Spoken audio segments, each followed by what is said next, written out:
Después del plantón de 16 días que mantuve del 5 al 21 de diciembre pasado frente al Palacio Nacional, había decidido no volver a promover acciones colectivas de defensa, dada la decepcionantemente nula participación de las víctimas de tortura física y psicológica e investigación científica y legal encubiertas bajo medidas de seguridad nacional, tanto en la Ciudad de México como en todos los estados de la República Mexicana. Conservadoramente, calculo que el número de víctimas tan solo en México es mayor a 500. Sin embargo, el plantón lo iniciamos únicamente 2 personas y al final me quedé en la más absoluta soledad, dado que los esfuerzos de lucha colectiva no fueron compartidos por la persona que me acompañó al principio. A pesar de lo anterior, no puedo tampoco dejar de mencionar y sobre todo agradecer el apoyo económico recibido de Diana Blanco, Enrique Hernández, Rafael Navarro, José Vega y José Fernández, quienes aportaron a la causa de una lucha legítima. Diana desde el norte de México, Enrique, Rafael y José Vega desde los Estados Unidos y José en la Ciudad de México.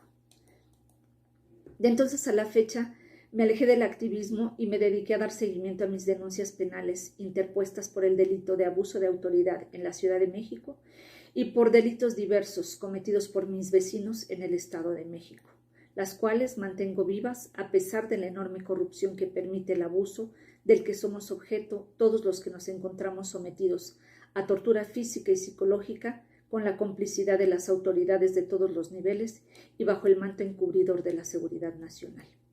Sin embargo, recién la semana pasada me contactó una de tantas víctimas del abuso tecnológico reclamado, que al parecer también ha sostenido una lucha en solitario para denunciar el proceso homicida que se ha visto obligado a vivir por causa de la corrupción, y me invitó a formar parte de un nuevo esfuerzo de lucha por liberarnos del yugo de la tortura física y psicológica que nos fue impuesto de manera ilegal por algún funcionario corrupto. Su propuesta fue un nuevo plantón. Al respecto, y pese a mi decepción, mi respuesta fue indudablemente afirmativa. Estoy absolutamente convencida de que las víctimas de tortura física y psicológica debemos despojarnos del miedo y de cualquier consideración que nos impida exigir justicia. Debemos dar la cara, asumir nuestra defensa y obligar a las autoridades judiciales federales a que dentro de la legalidad y el derecho asuman su papel de defender a las víctimas de tortura y a no encubrir a los delincuentes que, utilizando los recursos de la nación y protegidos por la seguridad nacional, nos hacen objeto de sus venganzas, rencores o envidias, tanto a nosotros como a nuestras familias. Esta convocatoria es un llamado a todas las víctimas de la República Mexicana para concentrarnos en la Ciudad de México el próximo 15 de agosto de 2023, frente a la Fiscalía General de la República, lugar donde comenzará nuestra acción para luego dirigirnos a la Secretaría de Seguridad y Protección Ciudadana. Posteriormente, marchar hacia las instalaciones de la Fiscalía General de Justicia de la Ciudad de México y terminar en el Palacio Nacional para exigir básicamente, número 1, que la autoridad federal reciba nuestras denuncias de tortura física y psicológica e investigue a quienes nosotros identificamos como responsables directos del delito o a quienes resulten responsables del mismo, todo en términos del artículo 7 de la Ley General para prevenir, investigar y sancionar la tortura y otros tratos o penas crueles, inhumanos o degradantes. Número 2. Que la autoridad federal, previa investigación, señale las identidades de nuestros acusadores, así como sus argumentos en nuestra contra y las supuestas evidencias con que las sustentaron para que al margen de la ley derivaran en la imposición de medidas de seguridad nacional en nuestra contra durante periodos ilegalmente prolongados en violación a los artículos 43 y 44 de la Ley de Seguridad Nacional. Número 3. Que la autoridad federal, previa investigación, esclarezca la identidad del funcionario público que con acusaciones falsas y con corrupción concedió o solicitó la imposición de medidas de seguridad nacional en nuestra contra, violando los preceptos constitucionales y jurídicos, así como nuestro derecho a un debido proceso, y que en su debido momento se cumpla con lo establecido por el artículo 8 de la Ley General para prevenir, investigar y sancionar la tortura y otros tratos o penas crueles, inhumanos o degradantes, dada la imprescriptibilidad del delito. Número 4. Que la misma autoridad federal, previa investigación, esclarezca por qué presunto delito o delitos se ordenó la imposición de medidas de seguridad nacional, como intervención de comunicaciones, imposición de medidas de vigilancia en tiempo real, geolocalización, uso de drones de vigilancia, infraestructura destinada a la tortura, hostigamiento y acoso de las policías municipales, estatales, federales y militares. Número 5.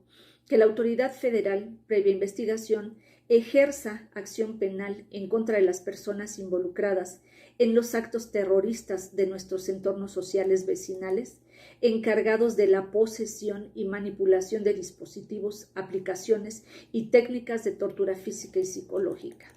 Número 6.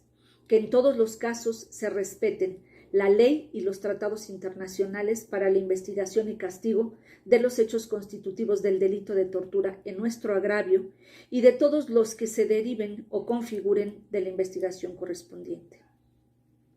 Número 7. La inmediata devolución de nuestros derechos civiles que de facto nos han sido suspendidos desde el momento de la ilegal imposición de medidas de seguridad nacional y la inmediata libertad de movimiento, restringida por el uso de hordas sociales entrenadas para impedirnos la libre movilidad en violación a la legislación nacional y de los tratados aplicables suscritos por México al respecto. Es muy importante insistir en que la fuerza y éxito de nuestro reclamo radica en el número de víctimas que logremos reunirnos el próximo 15 de agosto en la Ciudad de México. Es momento de hacer un movimiento masivo, fuerte y público. Debemos hacer conciencia de que nunca vamos a resolver la injusticia que vivimos quejándonos por las redes sociales. Nada aporta publicar videos nuestros, deshechos en llanto, coléricos, indignados o desesperanzados. Solo nuestra acción decidida puede devolvernos nuestra libertad y debemos aprovechar el momento histórico actual que nos permite manifestarnos sin ser reprimidos.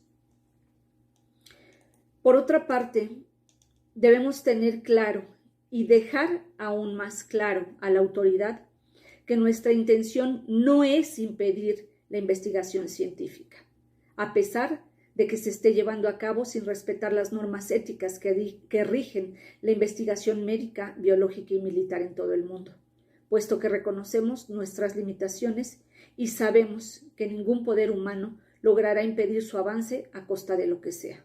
Por ello, en un afán de no entorpecer el avance científico, para lo cual también hemos sido utilizados, en nuestro pliego de peticiones se debe incluir la exigencia de que sean nuestros acusadores quienes tomen nuestro lugar en los experimentos de monitoreo mental y biológico, ya que nosotros fuimos ofrecidos al sacrificio por las mentiras e insidias de nuestros opresores.